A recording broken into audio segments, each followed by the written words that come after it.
Kiai Haji Saifuddin Marzuki SMFPD, yang kami hormati Umi Hajah Eti Mulyati SPD, yang kami hormati Kepala Sekolah SMA Islam Ulumuddin Bapak Ahmad Nur SPI, yang kami hormati Bapak Haji Ilmi SPD selaku Ketua Komite, yang kami hormati Ibu Setiawati SPD selaku pemateri, yang kami hormati Bapak Ibu Guru SMA Islam Ulumuddin beserta tamu undangan. Pertama-tama mari kita panjatkan puji dan syukur kehadirat Allah Subhanahu wa taala yang telah melimpahkan rahmat dan hidayahnya kepada kita sehingga kita dapat berkumpul di aula SMA Islam Ulumuddin ini dalam keadaan sehat walafiat. Salawat serta salam semoga tercurah limpahan kepada junjungan kita Nabi Muhammad Sallallahu Alaihi Wasallam, kepada keluarga, para sahabat, para ulama, dan semoga termasuk kita semua yang senantiasa mendamba-dambakan syafaatnya di yaumul kiamat nanti. Hadirin sekalian, alhamdulillah hari ini kita dapat berkumpul di tempat ini untuk mengikuti sebuah acara sosialisasi kurikulum Merdeka SMA Islam Ulumuddin. Sebelumnya, saya Saktiana Sofha selaku pembawa acara akan membacakan susunan acara pagi hari ini. Yang pertama, pembukaan. Kedua, sambutan ketua komite. Yang ketiga, acara inti. Empat, doa. Kelima, penutup. Menginjak acara yang pertama adalah pembukaan. Marilah kita buka acara pada hari ini dengan bersama-sama membaca Al-Basmalah.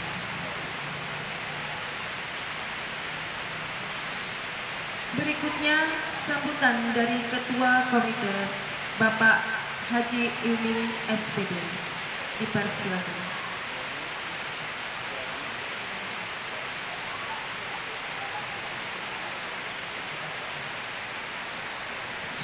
Bismillahirrahmanirrahim. Assalamualaikum warahmatullahi wabarakatuh. Yang kami hormati Bapak Kepala Sekolah, Wakil Kurikulum Bu Setiawati SPD, pembawa acara, wali santri atau wali murid yang berbahagia. Pertama, mari kita panjatkan puji syukur kepada Allah Subhanahu wa taala yang mana pada hari ini kita bisa kumpul di ruangan yang sangat benar walaupun hujan. Ya, tadi malam kami Bel Abuya ada di Surabaya. Beliau sedang mengurus proyek air yang sedang dikelola, mudah-mudahan ini menjadi air kemasan. Kita doakan agar pondok kita ini tambah jaya. Amin ya rabbal alamin. Salawat dan salam kita aturkan dengan kita Rasulullah Muhammad SAW. Ulun memperkenalkan diri, nama ulun Haji Ilmi, telah ditunjuk oleh beliau sebagai perwakilan masyarakat atau komite sekolah. Pada hari ini kemarin kami rentetannya ada bertemu dengan anak-anak sampean, menyamakan bahwa ada sebuah panduan baru pemerintah adalah kurikulum merdeka. Merdeka itu artinya kebebasan di dalam menentukan arah, tapi tidak boleh kebablasan. Hari ini anak sampean kita arahkan untuk menuju kemana, yang akhirnya nanti dia lulus ini apa yang kita akan capai. Itu ada tujuan. Tujuan lembaga ini nanti agar menjadikan orang-orang kita tuh mesti cita-citanya anak kita tuh anak yang pintar, cerdas, dan berakhlak atau bermoral. Kita tidak ingin nanti anak pintar, berdasi, tapi culas. Artinya culas itu kada berakhlak. Ya kan? Ini bahaya pendidikan seperti ini. Tidak tahu lagi karena jabatan. Jadi ketua ini korupsi. Nah, kita inginnya anak kita tuh yang berakhlak. Panutan kita adalah Rasulullah dan para orang-orang soleh. Jadi harus hebat anak kita, orangnya pintar, tapi juga bermoral. Tapi berat Bapak Ibu, kalau yang kada mendukung dan tidak mendoakan. Kalau kita hanya serahkan ke sekolah aja, anakku nanti pintar, berakhlak mulia dan sebagainya, tapi pian kada dukung, kami sekolah akan gagal. Maka itu guru-guru kita berusaha maksimal di dalam menanamkan konsep ini di dalam panduannya namanya kurikulum merdeka. Pintar orangnya, bermoral orangnya, tapi malas. Ada orang pintar tapi malas. Bermoral orangnya santun baik, populernya setengah mati. Kita cari orang yang pintar tapi bisa. Contoh kita ada usah jauh sudah. Abuya Haji Saifuddin ini kan orangnya mana rajin, pintar, agamanya tinggi. Sidin guringnya itu sedikit. Contoh sudah. Jadi orang cerdas dan pintar, berakhlak lagi Sidin. Ilmu agamanya tidak bisa ditandingi. Guru Masda dulu kayak itu juga, pintar orangnya, cerdas orangnya, wani lagi. Tapi rajin orangnya. Ini yang kita panut itu orang-orang soleh. Guru sekumpul, orangnya gurunya sedikit, amalannya banyak, sugih lagi. Syekh Muhammad Asad Al-Banjari, Sidin membuka Sungai Tuan itu kan berumah atau berkebun. Berarti orang-orang soleh itu rajin-rajin orangnya. Ulun kait dulu, tahun 84 jadi guru di sini. Ulun melihat Sidin tuh apabila sudah beisukan atau apa mah angkat banyu Sidin, beember. Berarti bini Sidin tuh kada pernah mengangkat banyu nenek tuh. Sidin yang mengangkat banyu pakai ember. Ulun mengatakan dari sebarang kelakuan Sidin itu. Betapa seorang. Nah ini orang-orang soleh. Anak-anak kita ini sudah kada beradat, kada apa, kadang-kadang wan guru aja kada mana guru. Apa masalahnya? Pendidikan apa yang salah? Moral ini kita jangan dibiarkan seperti ini terus. Maka itu kami mengajak hari ini, ayo masyarakat, tokoh-tokoh kita bergandengan tangan, lembaga, guru dan masyarakat mengarahkan satu kurikulum baru yang namanya kurikulum merdeka. Yang mudah-mudahan yang berkini anak-anak menjadi anak soleh, soleha, dan menjadi pintar, cerdas orangnya, dan bermoral. Tapi tidak gampang untuk mewujudkan seperti ulun berangkat aja anak itu luar biasa, lain-lain karakter, beda. Ada yang satu orangnya pendiam, tapi tidak pernah membantah, tapi ada pemalasan dikit. Ulun berguluan berkujung Pak, silakan ke Samarinda Malang belajar ke sana sini. Akan untuk pendidikan anak biar ulun kada bahasa tapi anak ulun sukses di dalam sekolah. Mungkin yang sama dengan hati ulun menjadikan anak yang soleh dan soleh. Enggak. Si anak ulun nelpon nih anak-anaknya diberi papan yang sukses sudah. Cil, mama pian banget, nenek banget. Kadang-kadang aku sibuk.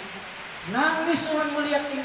Ini moral. Mama sudah mau sekeratul mau masih anaknya mengatakan sibuk. Sukses dunia tapi tidak sukses agama. Kalau kita mendapat mama meninggal, ya apapun juga ingat ya. Ini pesan moral yang mengharapkan ini. Maka itu ulun jadi komite di sini berharap bersama guru Abuya kita mengkader anak-anak yang cerdas dan bermoral. Biarnya sugih, tapi sugih yang beriman. Terima kasih, mungkin itu yang dapat ulun sampaikan. Tapi satu permohonan ulun pada pihak. Satu, doakan setiap malam anak ini menjadi anak yang soleh dan soleha. Karena mudah-mudahan yang doa yang mustajab. Yang kedua, dukung dananya. Kalau ada duit, jadi jangan dimamai terus, dimarahi terus. Artinya berikan dia kesempatan untuk mengeluarkan pikirannya. Kadang-kadang kalau sudah guling ke rumah, dia menumpahkan main HP terus, itu sudah terjadi ulun. Berkawan, berarti ingat lagi itu memang dunia, tapi yang kasih sayang kepada anak dan doa. Yang kedua, ya jangan lupa ini pesan moral dari Abuya ya, bawalah ke sini, ya, mintakan baju pada orang-orang soleh, ya kan, lindungi anak kita, bahagia kita dunia dan akhirat. Mudah-mudahan yang selamat, anak selamat, karena apabila anak di dunia celaka, kita juga tugasnya di akhirat, kita dituntut bertanggung jawab kepada orang tua. Mudah-mudahan dengan lembaga ini nanti bisa mengantarkan anak kita yang sukses, tadi sukses dunianya dan sukses akhiratnya. Kemarin senang ulun dia mengungkapkan tentang bermacam-macam unek-uneknya. Nah ini anak-anak yang anak yang pintar dan cerdas. Karena apabila Jakarta itu pindah ke sini, anak-anak kita nilai jadi menteri, jadi lurah, jadi kepala rumah sakit, jadi polisinya, tapi hebat sholatnya tidak ditinggalkannya. Terima kasih. Assalamualaikum warahmatullahi wabarakatuh. Tepuk tangan dari sekalian dulu. Semangat. Terima kasih kepada Bapak Haji ini.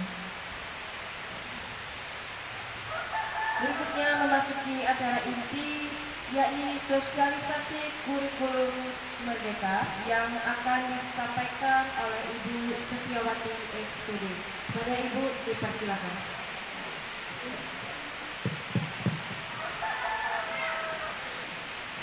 Ya, bismillahirrahmanirrahim. Assalamualaikum warahmatullahi wabarakatuh. Maaf saya mau tes suara ya. Dari belakang kan jelas ke suaranya? Ya, soalnya ini hujannya lumayan deras. Ya, perkenalkan saya Setiawati membantu untuk menjabarkan hasil kerja dari tim SMA Ulumuddin sehubungan dengan membuat kerangka kurikulum yang akan kita gunakan tahun ini khususnya untuk siswa kelas 10. Di sini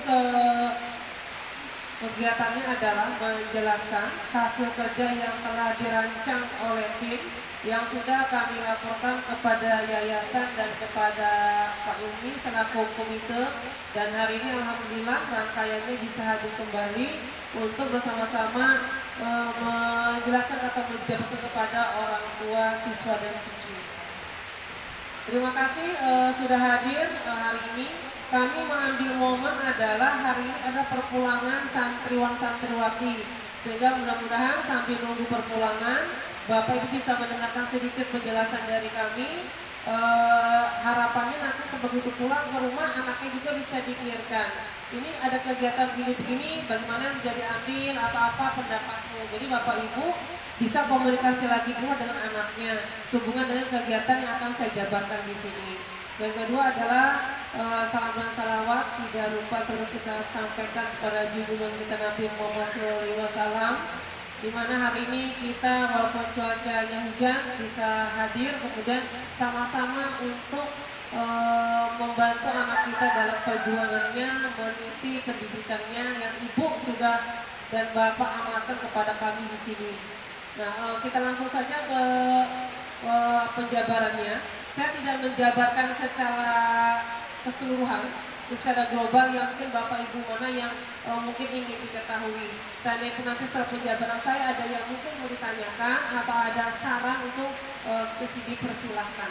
Di sekolah kita SMA sebelumnya adalah pertama ada boarding school.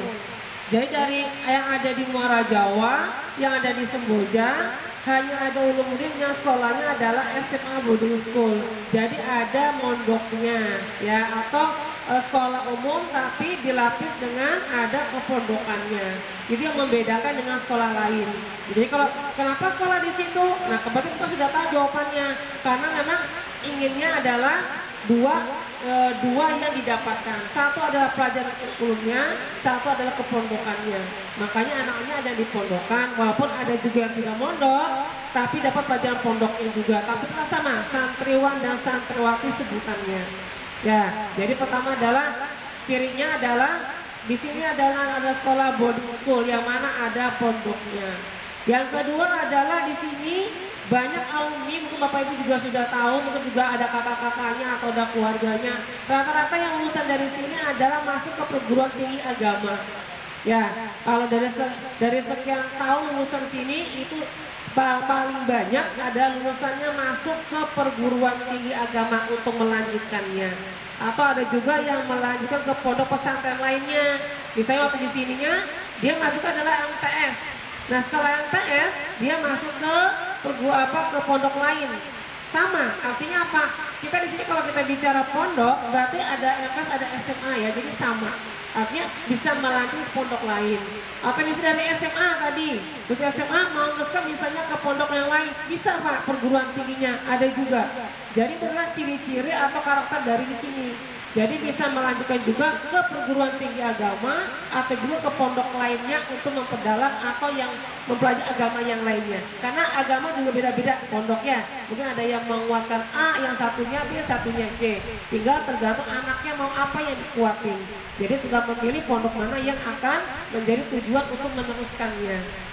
Kemudian ada lagi di sini karena orang tua punya keinginan bahwa anak saya lebih dominan mempelajari agamanya. Kalau masuk ke sekolah yang lain itu tidak ada, yang ada hanya di sini. Nah jadi ini adalah juga dari kita membuat resuman bahwa orang tua kalau ditanya kenapa masuk anaknya ke sini seperti itu, keinginan orang tua. Jadi dasar-dasar itulah yang menjadikan ciri dari kami.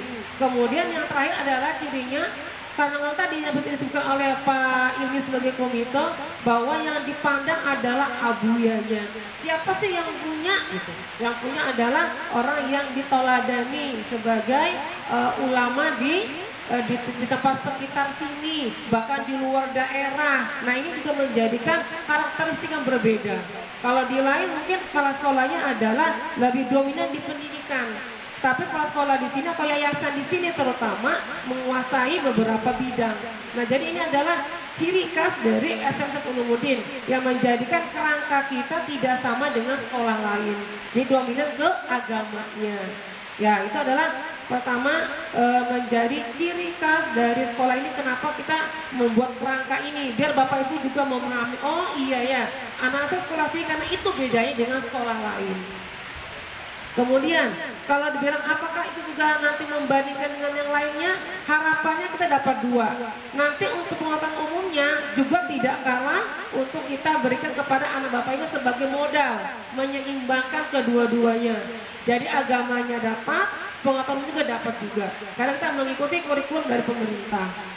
Nah kemudian di sini harapannya dari karakteristik tadi juga kita akan menumbuhkan budaya-budaya atau kebiasaan-kebiasaan yang sebenarnya sudah ada tapi mulai pudar, atau kebiasaan yang berubah karena zaman, karena kebiasaan sekarang terpengaruh dari luar. Kita akan menumbuhkan budaya seperti gini, misalnya membudayakan prestasi. Prestasi di sini kenapa? Anak itu untuk daya juang, ya daya lombanya, daya bersaingnya secara itu kurang. Nah kita akan menumbuhkan itu. Bagaimana caranya anak-anak ini tidak takut yang namanya untuk berlomba. Karena apa? Itu kan bukan cuma menangnya, tapi pengalaman dia untuk mengasah ilmu yang dia dapat. Nah kita akan mencoba bersama-sama menumbuhkan budaya prestasi, di mana anak itu belajar kemudian dia berjuang untuk mencoba menguji gitu kemampuan dia sendiri dengan orang lain, dari ajang misalnya di sekolah, kemudian tingkat kecamatan, kemudian tingkat kabupaten, bahkan tingkat nasional. Itu arahannya. Jadi ada budaya prestasi. Kedua adalah budaya hidup bersih, membuang sampah, ya kemudian dia menjaga kebersihan dirinya dan lingkungannya itu adalah juga budaya. Kalau tidak dibudayakan maka tidak bisa. Nah makanya kenapa di sini menjadi karakteristiknya. Nah tadi boarding school adalah mandiri. Ya harapannya untuk hidup bersih itu adalah kita ajarkan di pondoknya. Nah di sini harapannya kita membiasakan lagi budaya hidup bersih, yang dimana ada juga bahasakan bahwa kebersihan adalah sebagian dari iman. Kita menggali semuanya. Dia adalah santriwan santriwati, dia juga siswa-siswi, dia mempunyai budaya hidup bersih, hidup dirinya bersih, dirinya juga sekitarnya. Ini akan kita temukan dari karakteristik sekolah kita. Yang ketiga adalah budaya literasi atau membaca. Ini digalakkan juga. Kalau mungkin ada di sini yang ibunya bapak ibu guru ngajar di SD merasakan bagaimana mengajari mereka yang tidak bisa membaca jadi bisa membaca. Itu gimana perjuangannya. Nah kami di sini mencoba lagi bagaimana mereka membiasakan lagi membaca. Itu lebih susah lagi Bapak Ibu. Karena sekarang itu kalau mungkin dia di rumah yang pulang pergi dengan membaca handphone saja sudah selesai beritanya. Tapi kalau buku lihat tebal tipisnya mereka sudah mulai ngeluh. Terus gak ada gambarnya mereka ngeluh juga. Nah ini sekarang adalah menumbuhkan budaya membaca, kita biasakan lagi. Karena membaca adalah membuka jendela dunia. Nah, kemudian lagi adalah budaya menghitung atau numerisasi. Kalau kata menghitungan yang genap-genap itu enak, yang ganjil-ganjil lebih agak enak juga. Tapi begitu ketemu dengan gambar, ketemu dengan grafik, ketemu dengan soal cerita, mulai pusing. Nah ini lagi digalakkan lagi. Jadi sekarang ini budaya membaca dengan numerisasi itu lagi digalakkan. Nah kita mencoba ke arah sana, anaknya tidak ketinggalan. Bagaimana dia membaca dengan cepat, mudah paham, dia tahu analisanya, dia bisa menyimpulkan dan dia bisa menjawab semuanya. Ya jadi itu adalah karakteristik dari sekolah kita, antara tadi yang sebutkan dari awal dengan budaya-budaya akan kita coba padukan di situ. Yang kedua adalah visi misi. Ya, visi misinya di sini kita coba dengan ada perubahan dari sekian tahun, ada visi misi yang kita rubah. Yang sekarang itu adalah visi misinya unggul dalam prestasi umum dan keagamaan. Ini keagamaan Bapak Ibu, tadi yang sudah kita sebut beda dengan sekolah lain. Kita munculkan keagamaan. Unggul dalam prestasi umum dan keagamaan, berkarakter, berlandaskan iman, ilmu, pengetahuan, dan teknologi.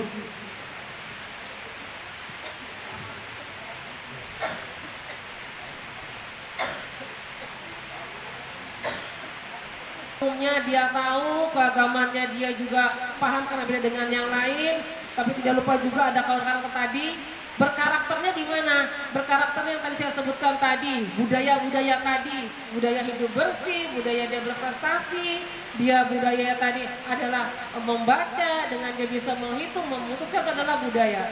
Dia berpikir kritis, itu semua adalah budaya. Berkarakternya di sini. Ya, jadi sudah kita gabungkan. Anak kita harapannya adalah orang yang disiplin, anak kita adalah orang yang peka, peduli lingkungan, semua berkarakter di situ.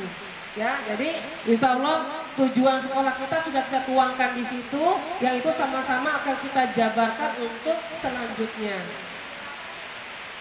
Nah di sini kemudian kalau Bapak Ibu juga sering dengar nanti nih yang sekarang ini profil pelajar Pancasila, profil pelajar Pancasila itu isinya apa? Apa isinya Pancasila yang 5 itu kayak yang disebutkan setiap upacara.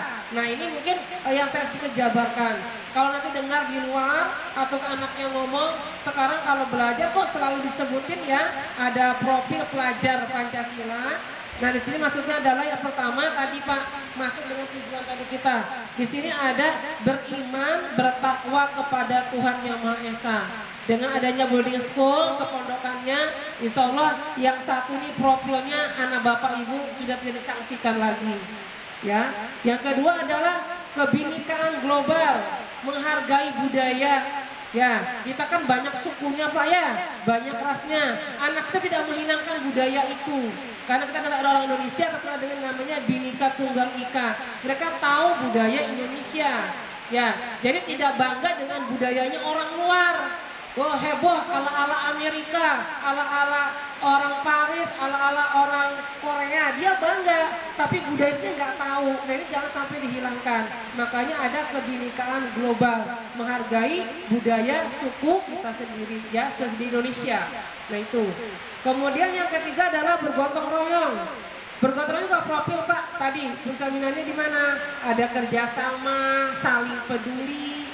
Ya, kerjasama bukan mereka kerjasama saling ngasih jawaban, tapi membantu bagaimana teman yang susah bisa mengatasi masalahnya. Ya, bisa menjadi teman cerita, menjadi memberi masukan. Itu harapannya anaknya seperti itu, peduli jadi kepada lingkungannya.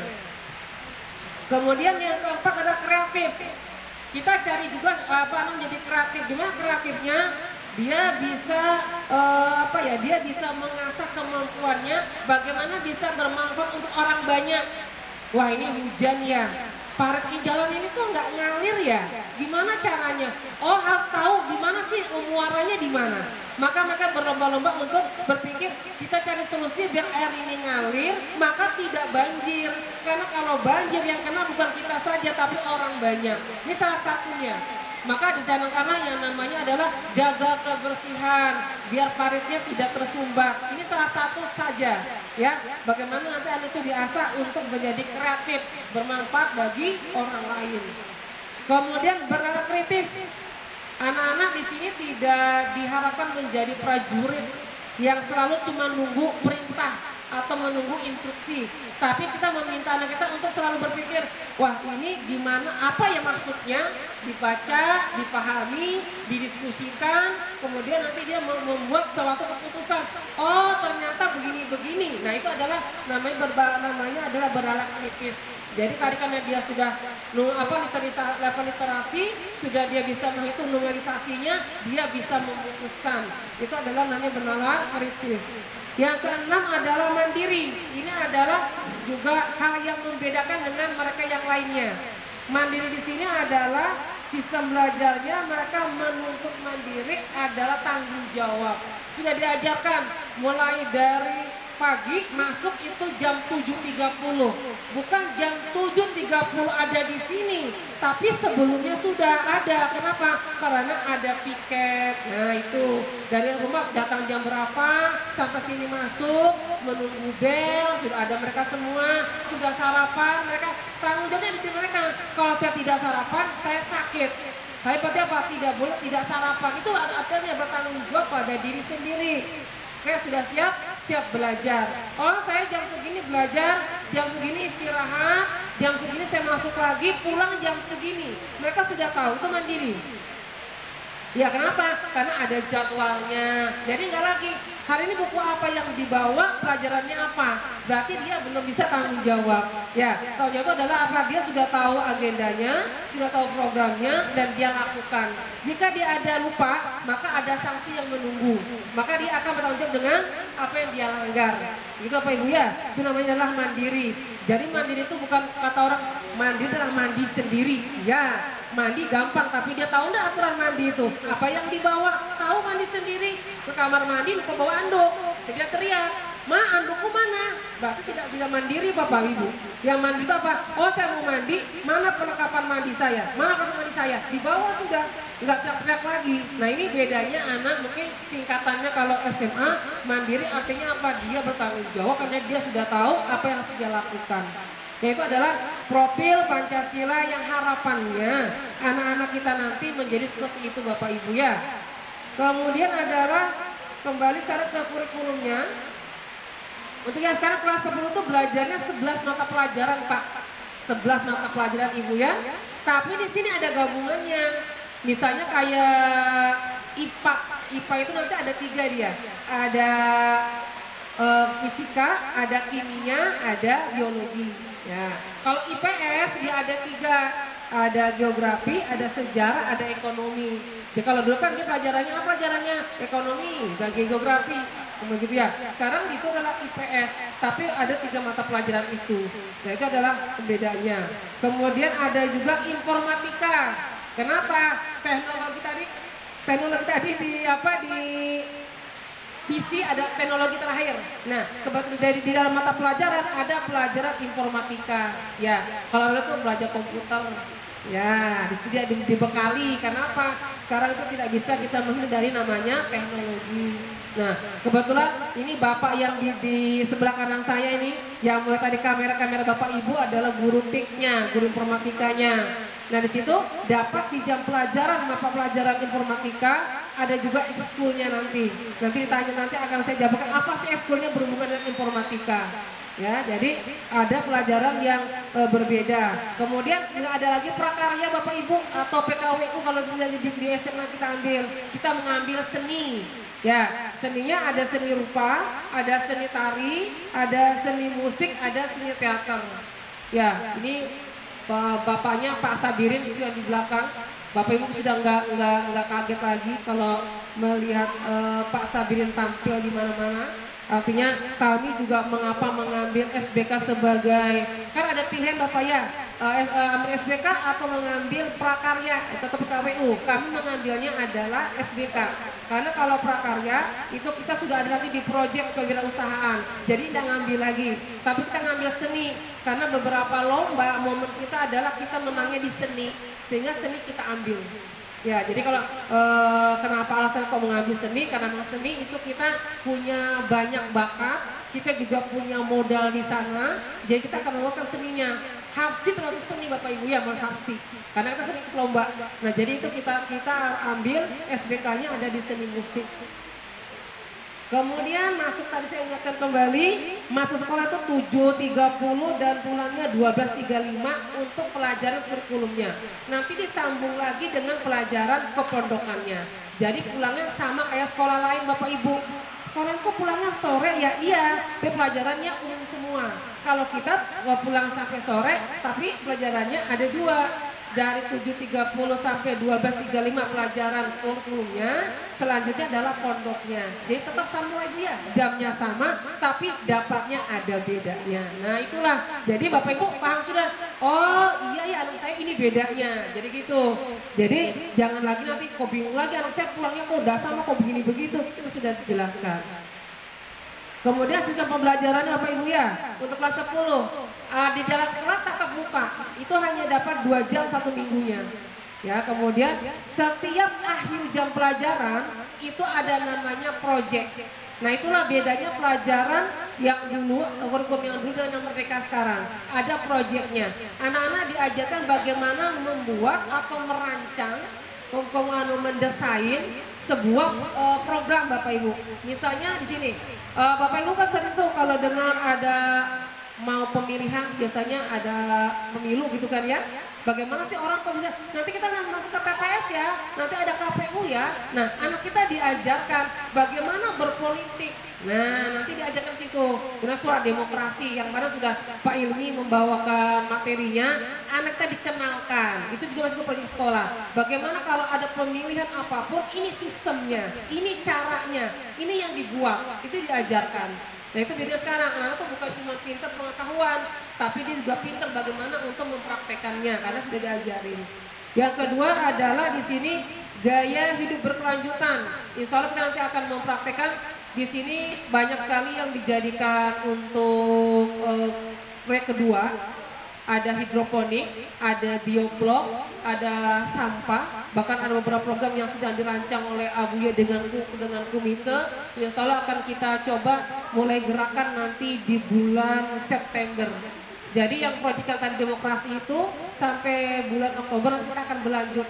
Jadi dalam satu tahun itu anak Bapak Ibu akan belajar membuat proyek 3.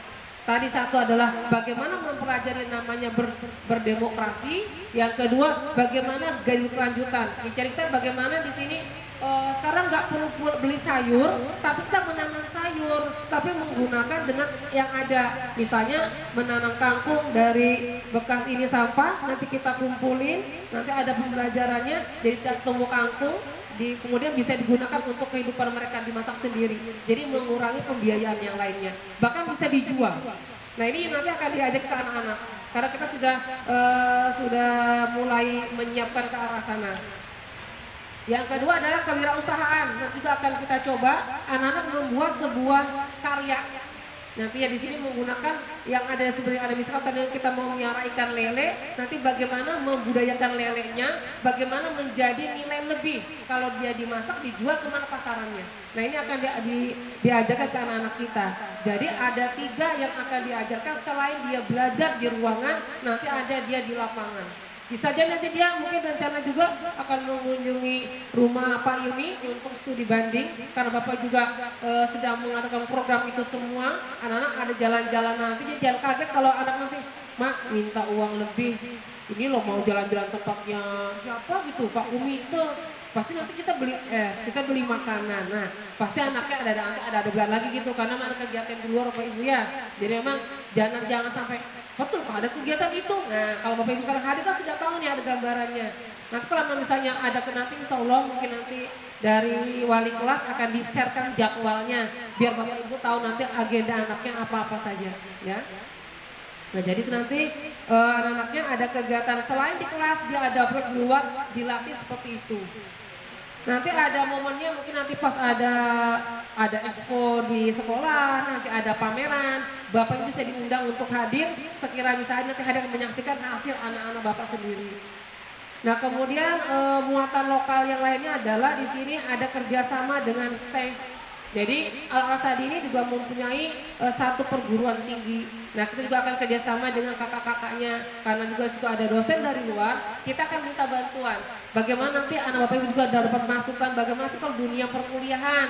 Siapa tuh udah mau kuliah? Kita pengen tahu nih kuliah itu yang kayak apa sih Pak? Mak, nah nanti di sekolah akan diajar, akan diberikan juga masalah untuk bagaimana atau apa sih mau dipilih untuk melanjutkan perguruan tinggi. Karena kita juga pilih perguruan tinggi di sini. Yang kedua adalah ada klub mata pelajaran yang akan diminati oleh anak-anaknya juga akan dibuka di sini.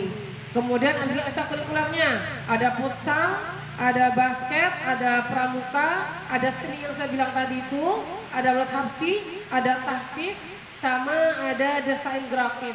Ya, anak-anak juga nanti akan diberikan pilihan, silakan memilih mana yang mereka ingin ikuti. Nanti akan dibimbing oleh guru-gurunya sendiri. Nah tadi desain grafis sama nanti Pak Budi juga yang akan melatihnya.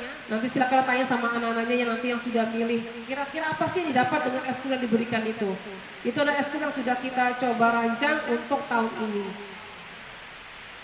Nah jadwal nanti akan di-share di wali-wali kelas. Bapak Ibu nanti akan tahu jadwal anak saya jam berapa pulang, pelajaran apa saja, siapa saja gurunya. Nah harapan saya adalah tolong Bapak Ibu jangan sampai tidak tahu wali kelasnya. Karena kalau ada apa-apa, Bapak Ibu untuk menanya di kurikulum itu tertanya ke wali kelas kurikulumnya. Yang kedua, tanya siapa wali kelas di pondoknya. Ya, jadi ada 2 wali kelas di Bapak Ibu, 1 wali kelas di kurikulumnya, 1 wali kelas di pondoknya. Harus tahu. Kenapa? Kalau saat anaknya ada tidak mengikuti kegiatan di pondoknya, tanya ke wali kelas pondoknya atau izinnya ke situ. Jadi jangan salah paham gitu. Kalau nanti sekali ngasihkan suratnya ke kami aja ke kurikulum, pas tidak ikut pondok, nanti anaknya bingung. Kok di apa ya kemarin ya? Karena tidak ikut absen di pondoknya. Jadi mintalah 2 nomor HP siapa kurikulum wali kelas di pondok dengan di kurikulumnya. Nah yang ketiga kalau yang mondok tolong tanya siapa pengasuh kamarnya. Nah minta nomor HP-nya. Jadi kalau apa-apa bapak orang tua di rumah, bapak ibunya, kami yang di sini juga ada komunikasi. Selama ini kebanyakan tidak tahu. Kalau dulu kan semua saya kalau pengasuh kamar. Lain sekarang sudah ada perubahan. Kita sekarang sudah banyak di sini. Jadi artinya sudah terbagi. Dia tanya anaknya siapa pengasuh kamarnya, minta nomor HP-nya. Jadi apa untuk komunikasi kalau ada hal-hal yang perlu ditanyakan. Ya jadi harapan saya ini sekilas gambaran tentang kerangka yang kita buat untuk Bapak Ibu ke depan anaknya. Mudah-mudahan daya dukung yang kami butuhkan karena semua tidak akan berjalan kalau kita tidak seiring. Sekolah begitu gencarnya membuat kerangka, tapi itu yang membuat tim, Bapak Ibu yang tidak mendukung, orang tua tidak mendukung, tidak akan berjalan. Kita akan coba berjalan bersama-sama, saling peduli dengan segala hal kemampuan kita. Karena kita juga di sini tidak mampu semua Bapak Ibu ya. Artinya ada kemampuan kita perlu orang tua gitu loh. Jadi kita meminta bantu orang tua. Bapak Ibu juga tidak bisa mampu semua karena di rumah. Percayakan kepada kami di sini. Jadi itulah yang kita perlu adalah komunikasi. Kalau ada masalah tidak usah tanya ke orang lain Bapak Ibu karena tidak sama. Atau gini misalnya, kok anak yang itu gitu ya saya kok enggak. Anak bapak kelas berapa? Kelas 10. Anak itu kelas berapa? Kelas 11. Beda lagi. Atau bapak bandingkan, ini kelas berapa anak ibu bapak? Kelas 10. Ditanya anak kelas 7. Beda lagi bapak ibu. Ya, jadi di sini kan banyak nih. Ada MTS, ada SMA. Kelasnya berbeda-beda, program pun berbeda-beda. Jadi jangan salah menanyakan. Tanyalah ke wali kelasnya sekiranya tidak paham dengan program anaknya. Nah kemudian juga ini sudah mulai kemarin minggu yang lalu saya banyak betul laporan kecelakaan Bapak Ibu. Jadi mohon sekali kepada anaknya yang pulang pergi itu helm itu bukan karena polisi. Ini tadi nih anak mandiri bertanggung jawab. Jadi kalau pakai helm itu bukan karena polisi, karena dia sekolah pagi berangkat pulang sore. Helm itu penting untuk menjaga lah ya, kita ini kan namanya manusia nih berusaha saja. Toh yang pakai juga ada juga yang tidak selamat kepalanya. Ya iyalah namanya juga sudah usaha gitu ya. Tapi ini yang kejadian sekarang terjadi seperti itu. Itu satu. Jadi tolong anaknya dilengkapi kendaraannya. Pertama adalah fotokopi STNK. Ini orang tuanya. Kedua adalah tadi identitas anaknya selagi tidak ada itu digunakan. Yang kedua tadi helmnya. Tolong disuruh pakai helm yang menggunakan kendaraan. Yang ketiga tadi juga tolong anak ini yang biasanya suka boncengan. Itu bajunya kalau bonceng sama temannya diperhatikan. Ini banyak kejadian beberapa daerah Semboja itu kecelakaan anak sekolah adalah rok bajunya masuk ke dalam rantai motor hingga anaknya patah tulang dan sebagainya. Jadi saya ini karena saya minta maaf saya ada di 2 sekolah ya Bapak Ibu ya. Jadi apapun berita di sana saya biasanya selalu saya himbau di sini. Karena juga anak-anak juga saya tidak memilih sekolahnya karena semula anak-anak saya semua. Jadi kejadian apapun di luar sana saya sampaikan di sini. Artinya apa? Buat pembelajaran. Ya, kita kalau sudah begini nih nggak bisa lagi ngomong apa-apa, Bapak sudah terjadi. Kita berulang-ulang ngomong. Nah, karena ini orang tuanya sedang kumpul, kami menghimbau. Tolong helm tadi itu apa perlengkapan kendaraan anaknya dilengkapin. Kalau yang jalan kaki gimana Bu? Yang jalan kaki kalau lagi jalan jangan keasikan. Kadang tuh dia bawa HP Bu yang pulang pergi itu kan. Sambil main HP itu jalan Bu, nggak sadar. Sudah masuk tengah jalan, di klakson itu nggak dengar. Atau biasa menggunakan headset. Headset itu nggak pakai kabel Bu. Kalau zaman dulu kan pernah pakai kabel kelihatan puntai. Sekarang nggak pakai kabel Bu, headsetnya tempel di sini telinganya. Asli dengan musik dia jalan tidak sadar sudah ke tengah. Ya, ditaksonin akhirnya kaget bisa ada yang jatuh. Ini juga sama ya. Jadi artinya apa? Kesadaran untuk berlalu lintas juga kita sama-sama Bapak Ibu ya. Karena anaknya diingatkan. Tadi kemudian apa? Sarapan. Banyak sekali kalau sudah pagi ada yang gini-gini kenapa enggak sarapan. Kalau di pondok kami yang ingatkan. Ini kalau yang pulang pergi. Karena Bapak Ibunya yang mengingatkan. Tolong diingatkan sarapan. Anak sini ini kebanyakan masih ada yang nggak mau bawa nasi sendiri. Ya atau bawa minum. Padahal tuh kalau bisa suruh bawa dari rumah kalau yang pulang pergi. Ya dibiasakan kenapa? Karena dia tadi full tadi kegiatannya sehingga dia membuka tenaga yang banyak, energi banyak. Saat dia kurang makan, kurang minum, yang ada adalah malas. Ya, jadi ini perlu Bapak Ibu kesehatan anak-anak kita ini. Ya, fisiknya. Dan terakhir jangan lupa adalah kedisiplinan dan ketertiban. Tolong anaknya yang putra. Ini kan perpulangan Bapak Ibu, yang putra rambutnya jangan gondrong Bapak Ibu. Sampai di sini kami ingatkan nih, potong rambutnya ya. Iya Bu, iya Pak. Sampai sini nggak potong. Nanti alasan lagi keluar, izin Ustaz mau potong rambut disuruh Bapak Ibu gurunya. Padahal di rumah sudah dibilang potong rambut. Alasan keluar lagi, ini terjadi nih. Jadi mumpung ini perpulangan, tolong yang anaknya adalah putra, rambutnya suruh rapikan yang belum rapi. Kalau sudah rapi jangan lagi Bapak habiskan rambutnya. Potongannya itu kalau sekolah pada umumnya 1, 2, 1 rambutnya. Ya, apalagi pakai songkok Bapak Ibu ya, minta maaf. Pakai songkok ini kan tertutup kalau dia rambutnya gondrong, kemudian dia juga tidak menjaga kebersihannya, itu kepalanya kotor. Orang perawat kan itu tidak fokus, tidak sehat. Nah itu yang kita menjaga dari kesehatan diri. Anak tuh diajarkan, songkokmu kok warnanya kok bagus betul ya ada motifnya. Itu kelihatan apa Ibu anaknya itu kurang mandiri, belum bisa merawat dirinya. Harusnya kan songkok bersih putih, ya 2 hari cuci songkonya. Jadi itu memang mengajari begitu Bapak Ibu ya. Sepele, tapi itu yang sekarang diinginkan seperti itu. Provinsi sila, anak itu mandiri. Ya, jadi kalau nanti pulang tolong laki-laki rambutnya gondrong dipotongkan. Yang perempuan tolong jangan sampai rambutnya dipirang Bapak Ibu ya. Ini saya ini mungkin sekalian masukan untuk di pondoknya. Jangan memirang rambut karena itu adalah larangan. Ya dipotong mirang rambut. Benar sekali Bapak Ibu anak itu. Mirang rambut itu mulai dari kulit kepala sampai rambut paling ujung. Nah ini terjadi nih, akhirnya kami negur terus itu. Jadi tolong jangan dipirang, biarkanlah mereka tuh itu untuk kami juga sih tampil di pondok itu rambutnya dipirang-pirang, nggak penting juga soalnya. Ya apa yang mau diperlihatkan? Ya jadi membuang-buang uang sih saya izinkan. Tolong ditegur lagi anaknya perempuan, jangan memirang rambut. Baik yang pulang pergi ataupun yang mondok. Ya itu harapannya. Kemudian Bapak Ibu satu lagi, jangan bawakan anaknya makanan instan yang berlebihan. Itu lemarinya kalau disidak Masya Allah itu isinya yang namanya pop mie, mie gelas, itu kayak rentengan mau jualan. Ya, akhirnya dia nanti nggak makan Bapak Ibu.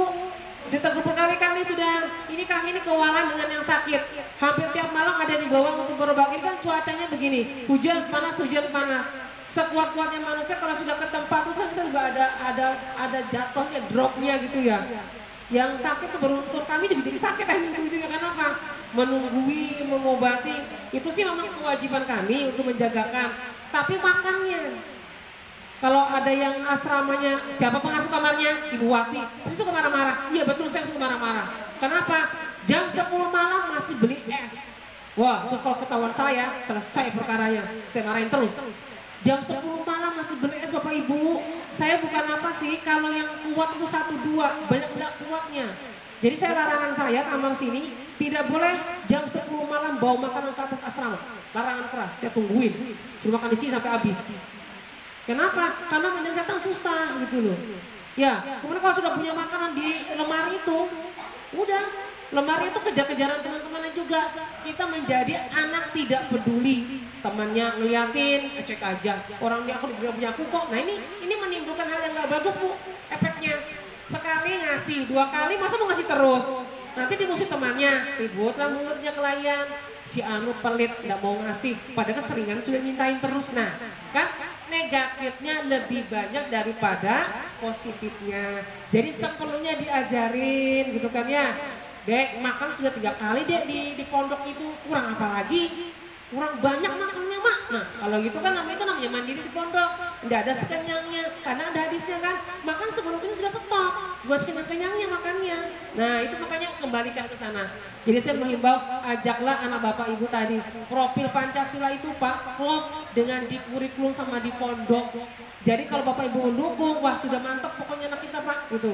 Mudah-mudahan yang tadi kita niatkan itu semua ada. Dan itu adalah yang membedakan anak bapak dengan yang lainnya.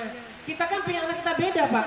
Bedanya itu dengan segala kekurangan dan kelebihannya ya Bapak. Jangan gini, saya minta lebih dari anak saya. Dia nggak mampu di situ, Bapak paksakan jangan. Kalau ada gini, kami selaku pengelola menyadari siswa-siswi itu punya kelebihan, punya kekurangan. Ada yang fisiknya, ada juga yang kemampuannya. Jadi menyesuaikan. Jangan Bapak menuntut yang lebih daripada kemampuan anak Bapak sendiri. Ya, jadi kita sama-sama mereka tuh berhasil dengan kemampuan dan kelebihannya mereka sendiri. Anak yang ada kekurangan, pasti kelebihannya Pak, itu pasti ada. Nah, yang tadinya itu yang kita gali, gitu loh. Kalau kita melihat fisiknya saja, nanti munculnya adalah bilang apa? Bullying. Itu kalau muncul lihat fisiknya, tapi lihat kemampuan dia, oh ini kekurangannya, oh ini kelebihannya, mana yang bisa kita padukan keduanya yang memunculkan dia itu seperti itu. Nah ini yang kita, harapan kita, dukungan Bapak Ibu tadi yang bilang paling tadi, jangan rancak di mamai, tapi diajakin ngomong, maunya apa gitu ya, kemudian apa masalahnya, Pak, Bu, laki-laki juga bisa nangis. Ya, jadi ada anak yang nangis. Bu, laki-laki itu tidak boleh nangis Kak? Boleh lah kalau laki-laki nangis, kenapa? Gengsi tuh kalau mau nangis? Enggak, silakan menangis kalau dia memang ada keluhannya. Kan dengan setelah dia nangis, dia bisa ngomong apa sih yang dia mau. Ya, jadi Bapak Ibu kalau punya anak jangan cengengnya, kalau laki-laki nangis, bisa nangis.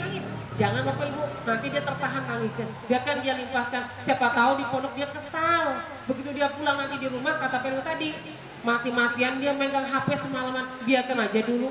Kenapa? Karena itu dia, tapi diingatin, buka HP itu adakah sambungannya dengan di pondok? Nah, kalau dibilang ada, mau nontonnya kemana nonton di pawai atau pawai? Nah, berarti biar aja Bapak Ibu ya. Soalnya malam itu juga perempuan tidak nonton Bapak Ibu, tidak bisa ikut kan, laki-laki yang ikut, tapi dia tidak tahu diri di kamera.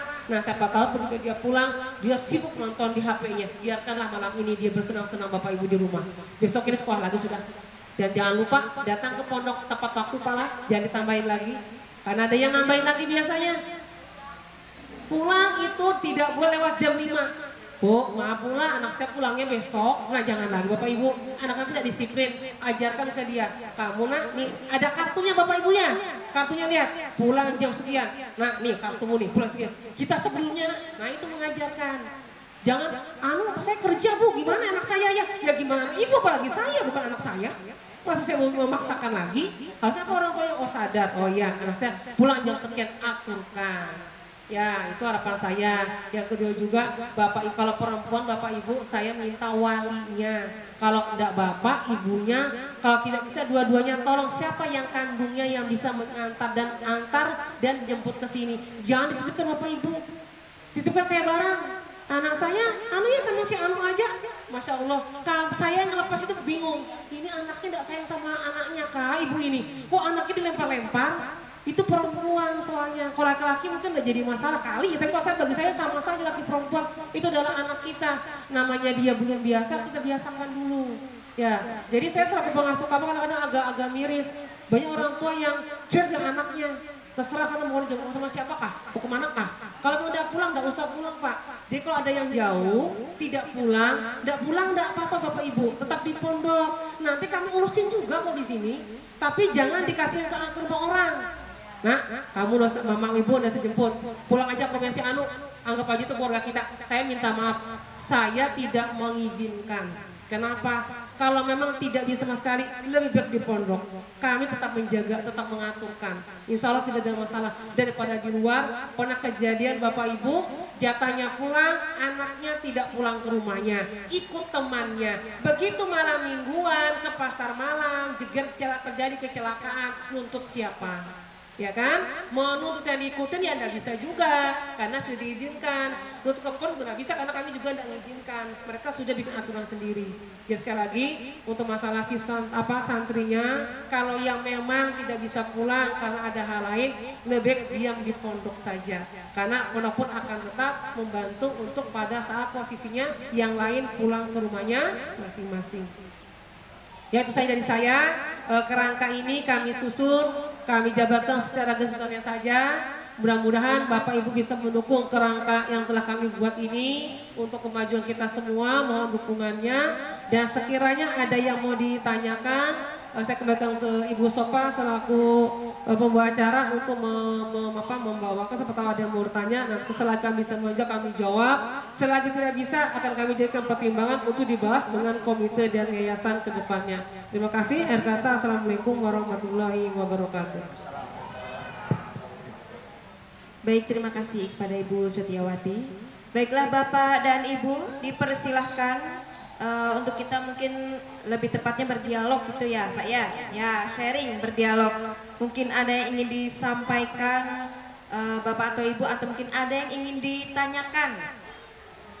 Insya Allah bisa mungkin diusahakan untuk dijawab Pak ya. Dipersilakan, silakan Bapak Ibu.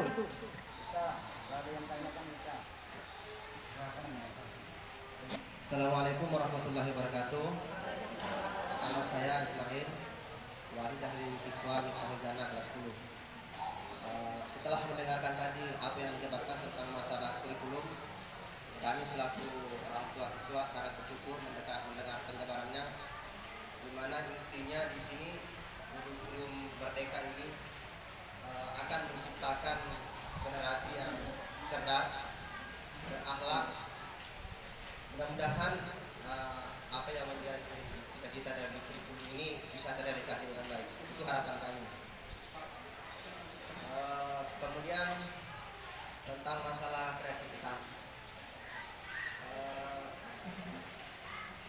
Dalam hal ini kalau saya melihat pihak sekolah juga dituntut untuk tentang masalah kreativitas itu bagaimana supaya anak-anak ini tetap di pondok. Karena sebagian besar anak-anak yang masuk di pondok itu backgroundnya bukan dari pondok, berasal dari sekolah umum. Jadi mereka itu tidak terbiasa dengan situasi di pondok. Sejujurnya termasuk anak saya itu. Keluhannya aturan-aturan yang ada di pondok ini mereka kaget karena disiplinnya memang luar biasa. Nah jadi itu tadi bagaimana kreativitas daripada komunitas sekolah ini supaya anak-anak itu bisa betah di pondok. Itu yang pertama. Kemudian yang kedua tentang masalah hubungan wali murid dengan pihak sekolah.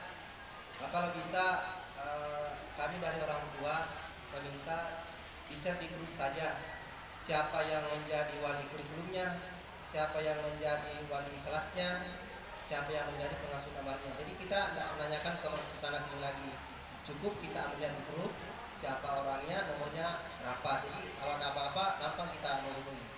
Saya rasa sekian. Assalamualaikum warahmatullahi wabarakatuh.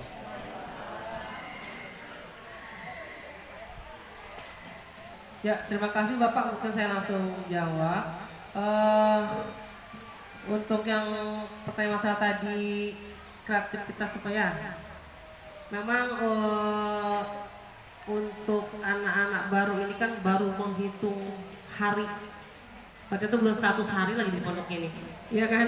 Beberapa bulan. Itulah yang namanya membiasakan itu atau budaya itu dari yang dia tidak tahu, tahu dulu.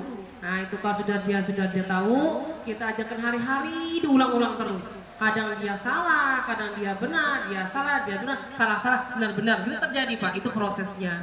Dan kalau dia sudah berjalan, dia sudah tahu, sudah dia mulai membiasakan, baru nanti terjadi biasa Pak. Itu tuh memang nggak berjalan langsung mulus Pak ya. Ya, jadi memang kita selalu ingatkan jadwalmu ya, di jam, makanya ada lonceng, ada apa itu adalah membiasakan dia tahu, oh ini lonceng apa sih, menghafal lonceng itu hafal ya Pak. Ini lonceng apa ya? Oh jam 10 malam, lonceng masukkan ke kamar sudah. Nah gitu kan itu ya. Jadi artinya wajar saja, apalagi yang backgroundnya bukan pondok pasti kaget. Bila orang sini bukan lagi itu lagi jangankan sholat tahajud, yang ada tahajud. Malam lagi tidur, anak tidur dibangunin suruh sholat tahajud. Ya tahajud dulu dia Pak, baru tahajud. Nah itu istilah anak tuh Pak ya. Artinya wajar saja Pak, itu kita coba menjalani dulu sama-sama. Yang kedua masalah tadi nomor nama dan nomor HP Pak ya. Yang tadi saya bilang, kalau untuk selama ini jadi wali kelas kurikulum, mungkin sudah ada grupnya, nggak tahu grupnya ada tidak ada. Ini wali kelas 10. Kalau sudah ada grupnya, berarti itu Pak. Kalau ada Bapak sudah di grup, berarti itu yang adminnya itu adalah wali kelasnya, kelas anak Bapak. Kalau di wali di kurikulum. Tapi kalau di pondok, saya juga nggak tahu nih. Anaknya yang tahu soalnya kalau pondok nih biasanya. Jadi tanya ke anaknya, siapa wali kelasmu di pondok nak? Karena kami juga nggak tahu Pak yang kurikulum ini. Siapa wali kelas anaknya, karena beda-beda juga. Di pro beda-beda tingkatannya Pak. Nah gitu. Jadi di pondok juga ada 3 tingkatan juga. Jadi Bapak tanya ke anaknya kalau untuk di wali kelas pondoknya. Kalau pengasuh kamarnya di kartunya Pak. Di kartu itu di bawah tuh ada nama pengasuh kamarnya pas dengan nomor HP-nya. Jadi aman dah. Nah, itu sudah saya pasang di situ untuk kartu perempuan itu. Kalau perempuan Pak ya, minta maaf nih, saya laki-laki belum tahu bentuk kartunya. Kalau perempuan di bawahnya ada tanda tangan pengasuh dengan nomor HP-nya. Ya, jadi insya Allah kalau nanti ada apa-apa, Bapak bisa menghubungi di situ. Itu mungkin untuk jawaban saya yang itu Pak ya dari pertanyaannya masalah kreatif dengan nomor handphone. Terima kasih. Ya, terima kasih usul dari wali santri tadi. Memang suatu perubahan itu memerlukan waktu ya, tidak bisa secepat kilat. Apalagi kita yakin dari latar belakang mereka dari non pondok atau SD itu biasanya nangis dulu. Saya 6 bulan anak saya itu yang saya datangi terus. Bahkan ada yang ikut nyuci, bahkan saya ikut ke kamar. Pak, saya ikut tidur sini karena waktu itu memang tahun 90-an itu kan langka anak ke pondok. Dari SD sini, berarti penyesuaiannya sangat panjang. Yang terakhir saya dapat berita dan panggil oleh Ustadz, Pak Haji sini dulu, anak Bapak melanggar tata tertib, saya gundul. Saya nangis Pak, saya mata melihat anak saya digundul, botak 6 orang. Tapi itulah peraturan. Saya bilang, saya serahkan semua dengan Ustadz. Ada keikhlasan. Ya sekarang jadi orang ya senyum-senyum. Ya Padli yang ada di kelurahan itu. Ya itu yang saya bimbing dulu dengan anaknya Pak Asmuni. Sekarang jadi orang-orang besar sudah mereka. Dulu digundul, dibotak, ada melanggar aturan. Tapi di sini jangan sampai kalau keras ya. Artinya mudah-mudahan sanksinya jangan berat. Kalau dibotak itu karena dia ngintip perempuan kan, asrama perempuan itu dia lihat itu aja dibotak sudah anak saya. Oleh karena ini di sebuah pondok yang modern dan kuat itu aturannya sangat ketat, apalagi guntur Bapak. Guntur itu tidak boleh kita melihati anak itu dalam jangka waktu hanya beberapa menit. Padahal terbang ke Jawa itu kita sangat panjang, banyak biaya, bertemunya beberapa menit aja boleh. Itu guntur. Nah, oleh karena ini kita tidak memanut itu, tapi jangan juga terlalu dimanjakan. Arti manja tuh anak kita tuh minta ini dipenuhi terus, aturannya by step, artinya ikut aturan-aturan kita. Mungkin kalau kerjasama baik, orang tuanya ikhlas, mudah-mudahan ini bisa berubah sikap. Karena manjanya bukan main kalau sudah datang perpulangan. Ingat kan ya, bangunnya sudah sulit ya kadang-kadang. Ya pelan-pelan Bapak, jangan dikerasi dulu. Dan ini merubah sikap. Mudah-mudahan ini bisa kita bangun. Baik, terima kasih kepada Pak Ilmi. Silakan Bapak Ibu yang lain. Masih ada yang ingin disampaikan atau ditanyakan? Dipersilahkan. Baiklah, sosialisasi kurikulum Merdeka ini telah selesai disampaikan, dan sebelum menutup acara, kita akan memasuki acara doa yang akan dipimpin oleh Bapak Miftahul Khair. Kepada Bapak Miftah dipersilakan. Bismillahirrahmanirrahim. Alhamdulillahirabbil alamin wassalatu wassalamu ala asrofil anbiya'i wal mursalin sayyidina wa maulana Muhammadin wa ala alihi wa sahbihi wa barik wa sallim ajma'in. Hamdan syakirin hamdan na'iman hamdan yuwafiqati wa mazidah ya rabbana lakal hamdu kama yanbaghi li jalali wajhikal karim wa 'azimi sultanik ya rabbal alamin.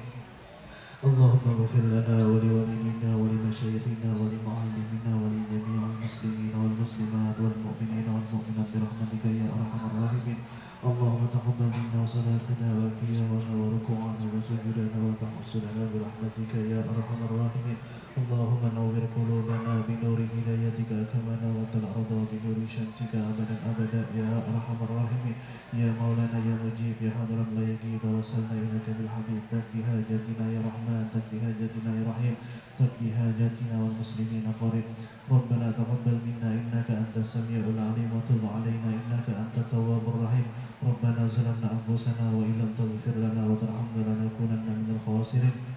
Rabbana atina fid dunya hasanah wa fil akhirati hasanah wa qina adzabannar. Sallallahu ala sayyidina Muhammadin wa ala alihi wa sahbihi wa barik wa sallim bi fadli subhana rabbika rabbil izzati amma yasifun wa salamun ala al mursalin walhamdulillahi rabbil alamin. Taqabbalallahu minkum.